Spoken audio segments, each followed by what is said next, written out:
Hello everyone, my name is Adrian and today I'll be showing you guys how to find the area under a curve using something called the trapezoidal rule. We'll go through an example step by step so you guys can get a clear understanding. Now we are tasked to use the trapezoidal rule with n equaling to 4 to find the area under f of x, which equals to 3x squared minus x from 1 to 5. First, let's talk about what this means. When we say area under the curve, we are really talking about the definite integral. Now, when we are tasked with finding a curve, finding the exact answer can take up a lot of time. Therefore, we use an approximation method like the trapezoidal rule to get a good estimate instead. The trapezoidal rule works by cutting the area under the curve into smaller parts called trapezoids. We then use straight lines to connect points on the curve.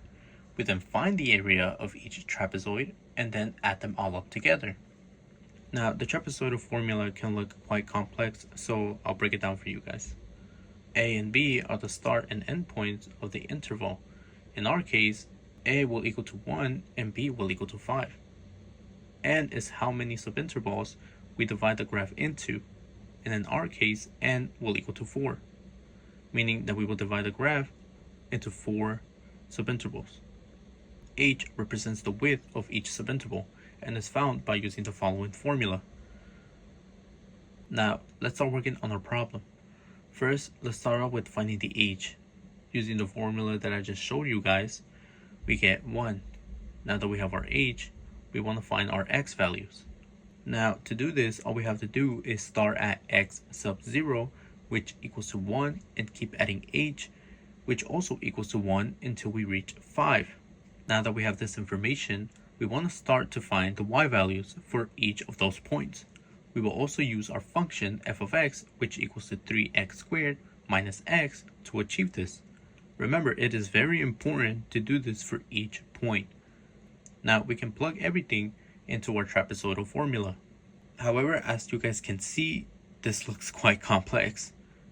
Therefore, let's try and simplify it.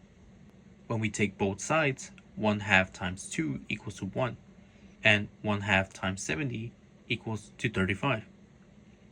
Now we're just left with what's inside the parentheses, which when adding up will give us 78.